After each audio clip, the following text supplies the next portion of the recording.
Good evening from New York. I'm Selwyn Collins, your host of CWS Journeys. Thank you for joining us. Those of you who are joining for the first time, CWS Journeys is about having conversations with people about their journey in life and how they're using their gifts and talents to help others. I push for these conversations because I believe that we are never more connected than when we share our stories. And I like to imagine a young person or someone, but especially young people somewhere in the world listening to one of our guests and being inspired to step beyond their limitations, step beyond their challenges, and become someone of note. And it's not just the successes that I look for, but the idea of getting up when you fall, the idea of overcoming your obstacles.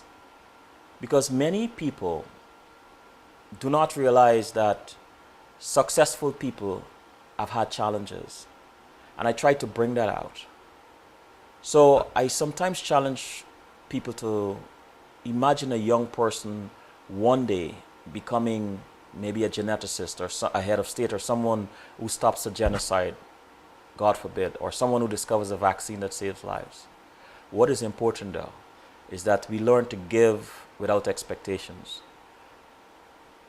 I can cite many names, people like Malcolm X and Dr. King and Mahatma Gandhi, and many people who have made ultimate sacrifices without needing to know what their sacrifice is going to produce. So I encourage people to give, not because you want to see a particular result, but simply because you know that giving is the most wonderful thing you can do for another human being. I'll take a short break, and when I return, I'll introduce you to our guest this evening, Miss Sonya Lockett. We are back. The lovely lady next to me is Miss Sonya Lockett. Sonya, good evening and welcome to CWS Journeys. Good evening. Thank you for having me. You're quite welcome. Sonia is Vice President of Corporate Social Responsibility at BT Networks, where she oversees all of BT's social responsibility initiatives, including the Emmy Award-winning Wrap It Up campaign. I'm not going to read much more of that. I'll just get right into it. Sonia, behind the accomplishments, the awards, and titles, how would you describe this woman we have come to know as Sonia Lockett? Oh gosh. Um, I would describe myself as a passionate activist, a loving aunt and sister-in-law and daughter and friend, someone who cares about her place in the world and making the world better. Thank you. Could you tell us a bit about your career path and what your role involves I my career path was kind of a curvy road, not very much a straight line. I started off.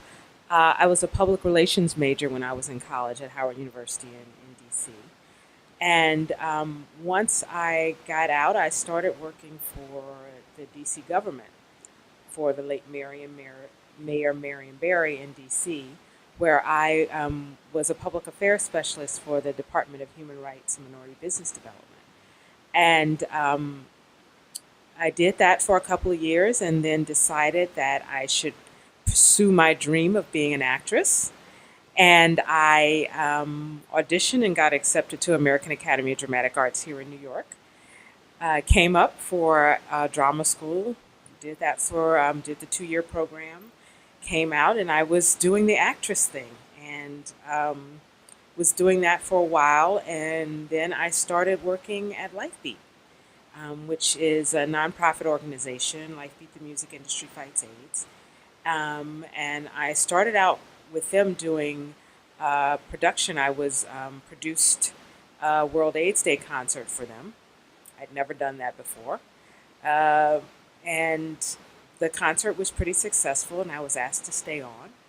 And I eventually became the director of marketing and communications for them.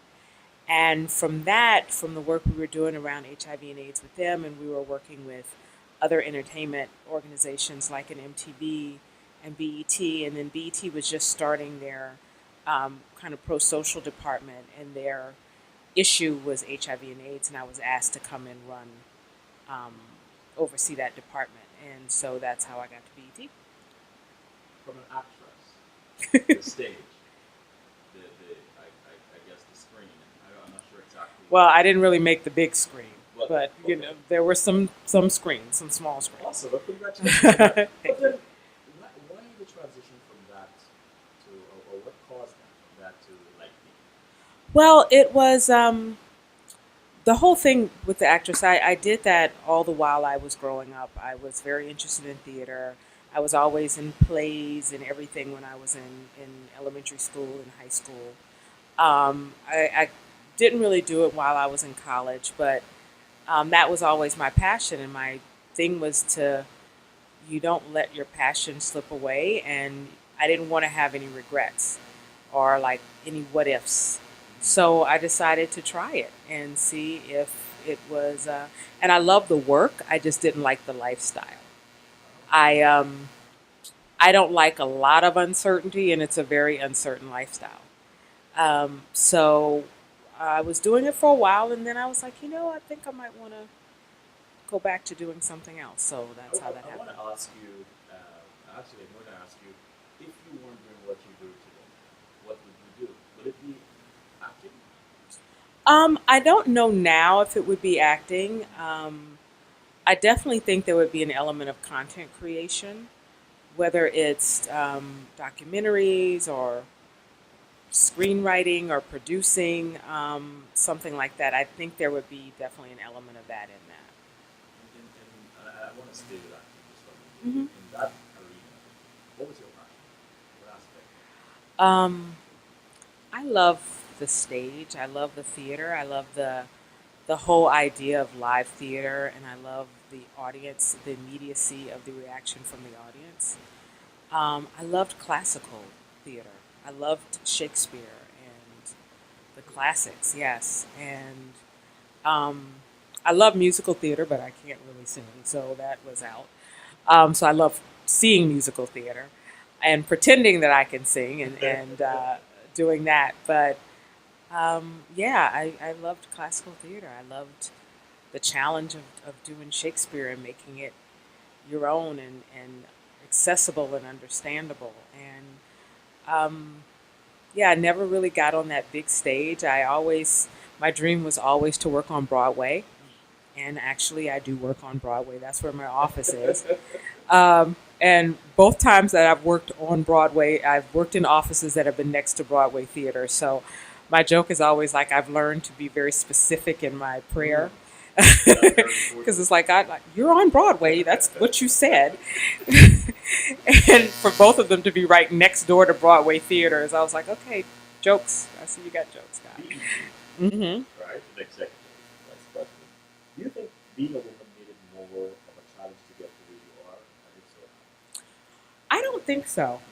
I think, especially kind of in my area, it is a pretty woman focused area when you're doing kind of the community work, the social responsibility work, that you do tend to find it's, a lot of females in that area. So it wasn't one of those disciplines that was more male dominated, so that it was harder for me to get in. And also at BET, there are a lot of, women are running a lot of the stuff. So we have a female CEO and a lot of women in top positions. So being a woman, I don't think that there was, for me, was never a particular struggle. I want to dive into your early timeline. Okay. Where were you born? And can you give us a glimpse into your life growing up at ages 9 and 15? Oh gosh. I was born in Baton Rouge, Louisiana, so I am a true grit girl raised in the South.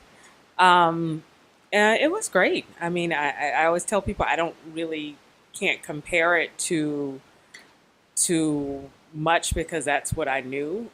It was very community oriented, very family oriented. It's very much, if Miss Susie down the street told you to do something, you didn't do it, Miss Susie could spank you and then you're going to get another one when your mother comes home and find out you didn't listen to Miss Susie down the street. I think so much of who I am and what's important to me was shaped by me growing up there. It was shaped, by my family and the just the environment that I was in.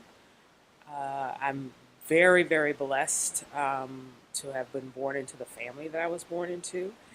Uh, just a family of educators and um, people who thought it was very important for you to have an impact in your world, in your community, in your neighborhood, in your church, that you were giving back, that you that education was very important, and it was very important what you did with that education, and who they were very big on be proud of who you are, be proud that you're black, be proud of all the things that we've accomplished. I was so fortunate. My father is a history professor. He's a historian.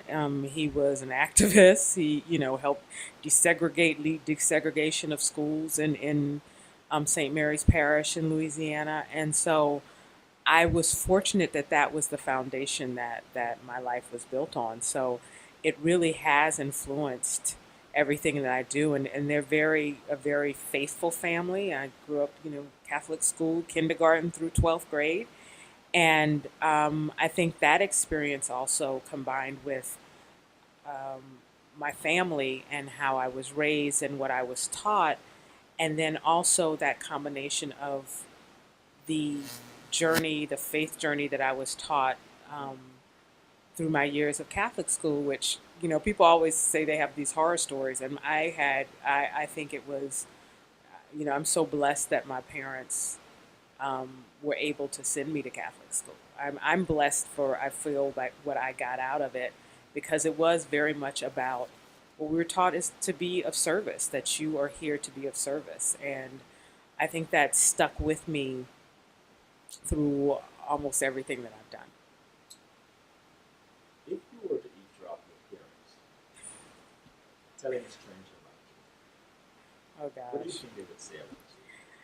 Start with Um, mom. my mom would always talk about how I, was always. First, she talked about how clumsy I was, probably, and how I was always, just very dramatic, very much like a little actress Yeah. around the house, and that. Oh gosh, what else would she say about me from those days? I was a good kid. Okay. Um, I was, yeah, I was a jokester. And that, what would you say? Yeah. Um, my dad would say probably that he's glad that he used to call me, oh gosh, I don't know if he'd kill me for saying this. When we were little, sometimes he would say, like, call me a little Oreo. Because I went to predominantly white schools, and I was like, oh, I want to listen to the Osmond Brothers, and he's like, what? It's like, put the Jackson Five on. I mean, I had all of that. I was still, had all my stuff, but I think, but because of him, I was a little like I kind of joke that I was a undercover revolutionary in a Catholic schoolgirl uniform. I mean, because I was black. I was obsessed with the Black Panthers and all of this, but I don't think he always saw that part. um, so it, I don't. I think he'd say a lot of the same things my mom said. Yeah. What is your favorite memory of your mother? What is your favorite memory of your mother and other women in your family that helped to that have made an impact on I think it's the way they take care of each other. My mom and she had two sisters. She still has one that's still living, and they were so close, and they took care, like when my older aunt was sick, they were like always taking care of her. She and my other aunt, and they're closer in age, they talk to each other like 100 times a day. You say they say their names, everyone, Lily and Aline, and it's like one name. They say them as one name, and just I always remember it was almost like I had a couple of different mothers. That's how close she and my aunts were, and not only taking care of each other, but just all their women cousins. I just see that there's this bond that they have, and they still do. I mean, my aunt, the breast cancer survivor, just went through a bout of breast cancer recently, and she's older than a couple of years older than my mom, and the way my mom has just still been there. Like, I talked to her the other day. She was over at my aunt's house and spending the night, and so it's that. And she when she calls, I'm like, "Have you talked to your sister?" And we're like, "Oh no." And she gets so frustrated with us, like, "You should be talking." We're like, "We're not like you. We don't talk every day, but we talk, we text, we're good." But yeah, I think it's that idea of caring, and I am my sister's keeper. You take care, and it's family first, and that's the most important thing. And I think that idea that I saw, it wasn't even, you didn't have to tell us, even though they said it. It's what you saw in terms of, I still see them now when she gets together, my mom and my aunt and their cousins who are their age, and it's just like you see how they probably were when they were young. Like, they're still this close knit, and our joke is always like, we're going to just get a home and put you all in there together. Just buy a house, and that's your old home, and that's you all just hang out together. But It's strength and power. it is, and it's just a beautiful thing to see, and it's I think my it was my lesson in sisterhood. It was my lesson in that kind of women power, and the power of connection of women. What is a memorable experience you had in Baton Rouge that still resonates with Gosh, there's so many. I always talk about remembering summers. Remembering the summers when we were out of school, and we were always at my grandmother's house. So I don't know if I'm thinking, like, my parents were teachers, so they should have been off, but somehow we were dropped at my grandmother's house, and just playing in the yard, and that back then you could be up and down the street and it was fine. Nothing was happening. You knew everyone up and down the street. Everyone was keeping an eye on all the kids, and my grandmother would make Dixie cups, and which were, Dixie cups, they're like if you took a Kool-Aid mix and you just poured in the little Dixie cup and freeze them. Oh, And yeah, people would make Dixie cups, and she would make, and then and people would sell Dixie cups like out of their freezers, like. And people would sell Dixie cups like out of their freezers, like for a quarter, and you can go to Miss So and So because she made Dixie cups, and you had your nickel, and you can buy a Dixie cup. And my grandmother would make Dixie cups, and she always made the vanilla one. She'd take the mix that she would make her homemade ice cream mix, and she'd make the Dixie cups. Yeah, and so I just remember, like, we would get Dixie cups, and we were all sitting, and it was hot because it was Louisiana, and it was hot, and they all wanted you to be outside, but I didn't want to be outside till after the sun went down a little bit because it was hot and humid, and we were like, I just want to stay in and watch soap operas. So I would stay in at the beginning and watch soap operas with my grandmother, and then I go outside. But I just remember the summers. It was great. You started your career as a public affairs specialist in the DC Department of Human Rights and Development. Tell us how you think that particular experience might have prepared you for what you're doing now. About something. Yeah, I got that job. When I first got out of college, I did not have a job. And so I hurried up and got a job as a bank teller. Because if I didn't have a job, my father was going to be like, why do you still need to stay in D.C.?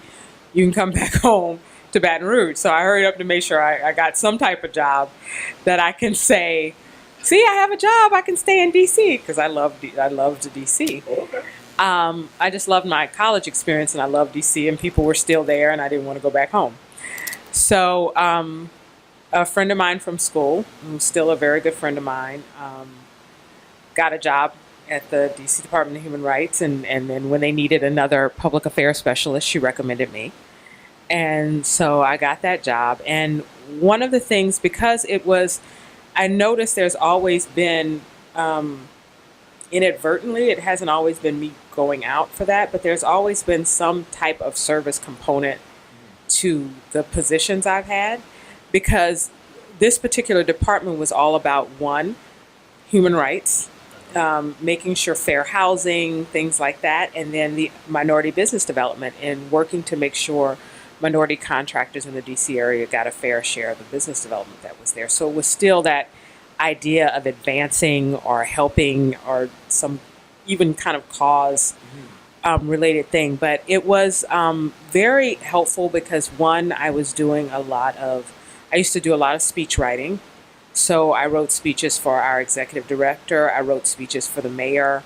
And it was so exciting when you'd see him and they're quoting the speech that you wrote.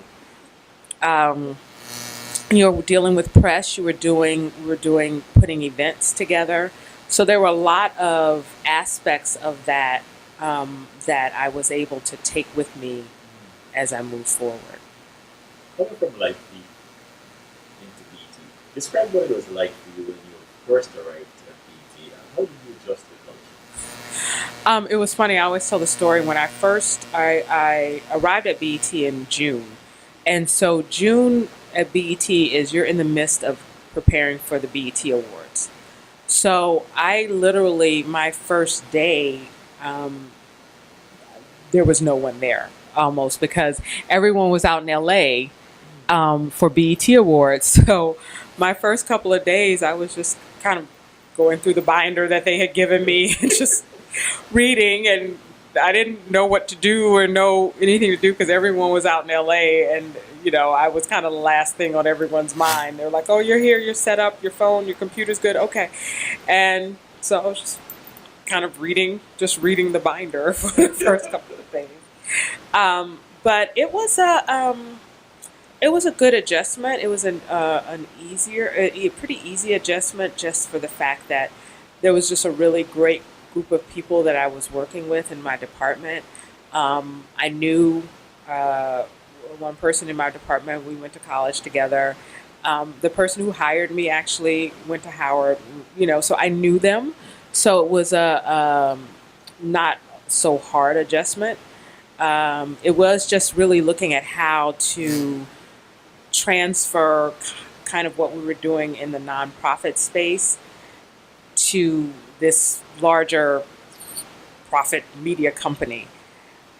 But fortunately, at that time, they were really, really, really behind this issue. And we're kind of open to new ideas of how to get this issue out. And so we did a lot of really great things. Created a lot of programming, did a lot of great stuff in the community. So it was pretty exciting. What surprised you? I'm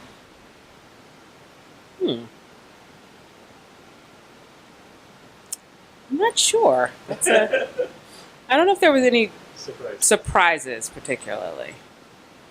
Tell us about BT's award-winning campaign, Wrap It Up. I'm curious about that. And how did it feel to be part of it? I am so proud of that campaign. So Wrap It Up was still doing it, HIV and AIDS awareness campaign.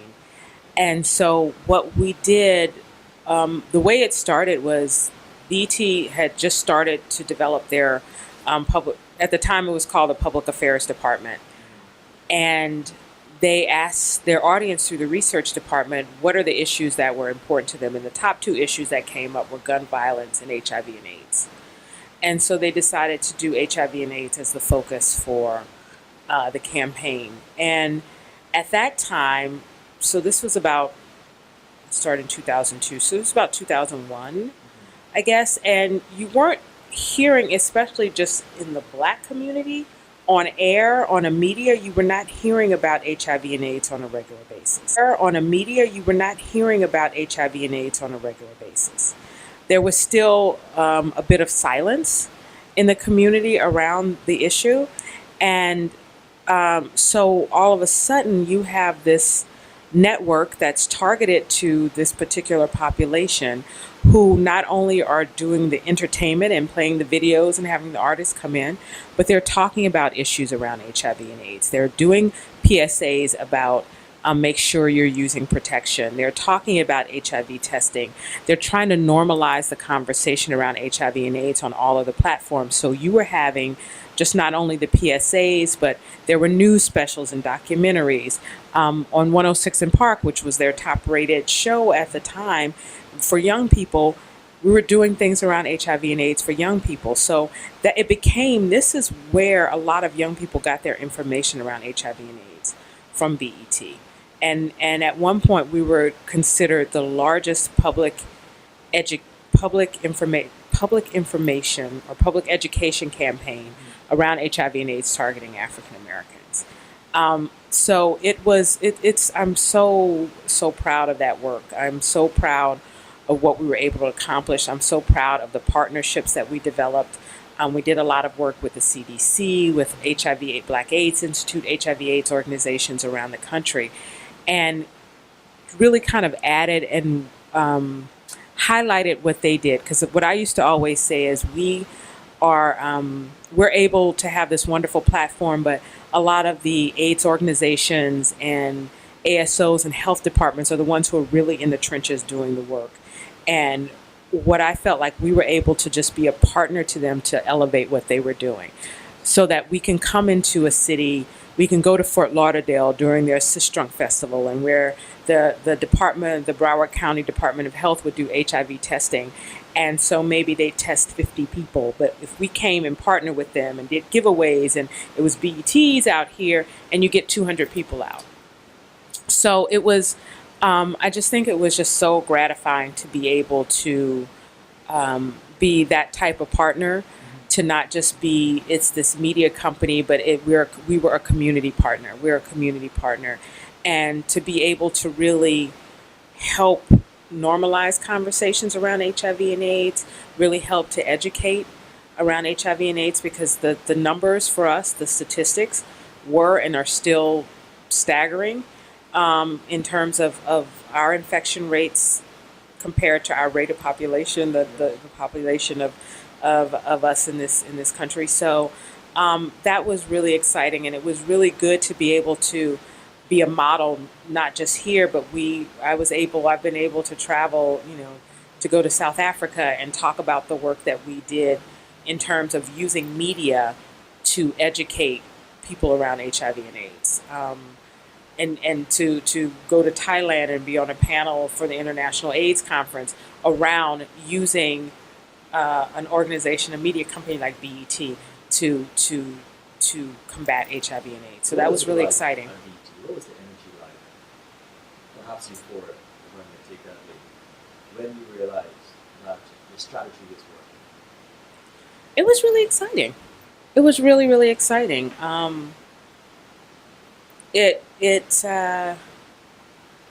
People felt good, and what was really great is that there were so many people who believed in what we're doing in the company, that people were volunteering, like, how can I help? How can I help? And you feel good that knowing that you're not just, entertaining people feels great, but helping to save lives, it takes it to a whole nother level. Then there is BT Goes Speak. How did that idea evolve? Another one I'm really proud of. It was actually employee driven. It was actually me and another employee, Tracy Cooper, from our digital team, who were sitting around one day, and we were talking about how during the month of October, there's all this work around breast cancer, but you rarely saw women of color. And how, knowing that women of color, especially Black women, usually get diagnosed later, and have a higher mortality rate because of the late diagnosis. So it was almost like, how do we kind of take that wrap it up model in terms of and put that on in breast cancer to normalize the conversation, to have more people seeing the importance of going to get a mammogram, seeing the importance of doing their breast self-health, seeing the importance of talking about breast cancer and learning about breast cancer and finding out their family history around breast cancer.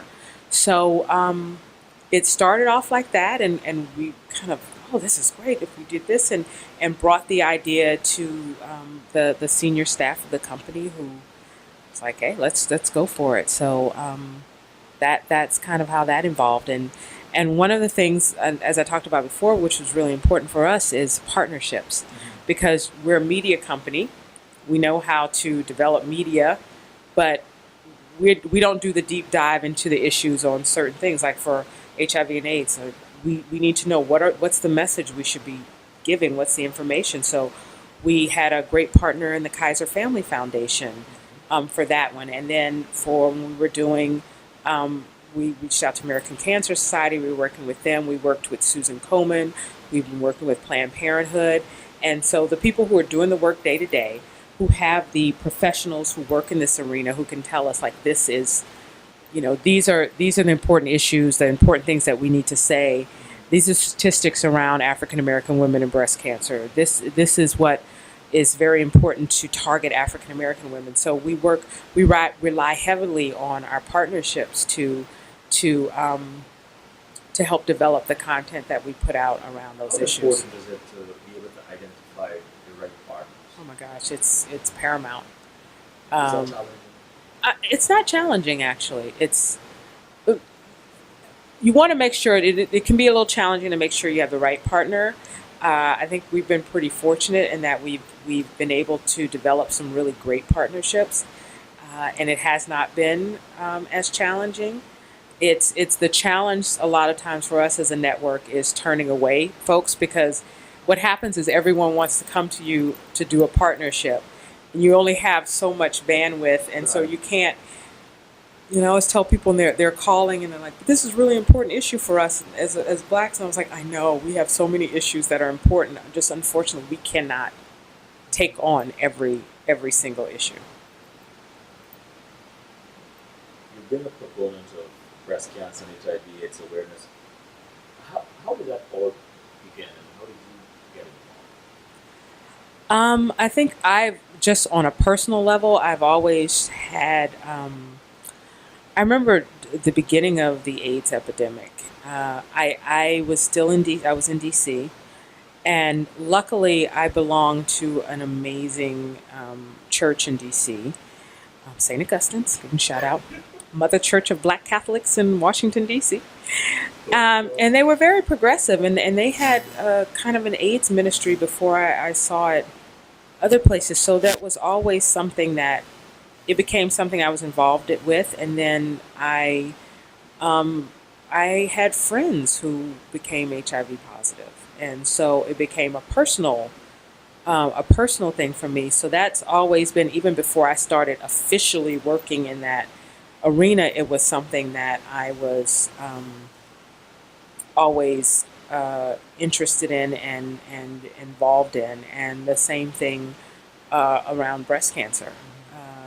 I used to always do the breast cancer walks. I was always doing that. And then knowing people who, are breast cancer survivors. And I think even more so now, as I'm up in age, and then I've had more friends who have battled breast cancer, and people, young friends who, sorority sisters who died, who lost their battle.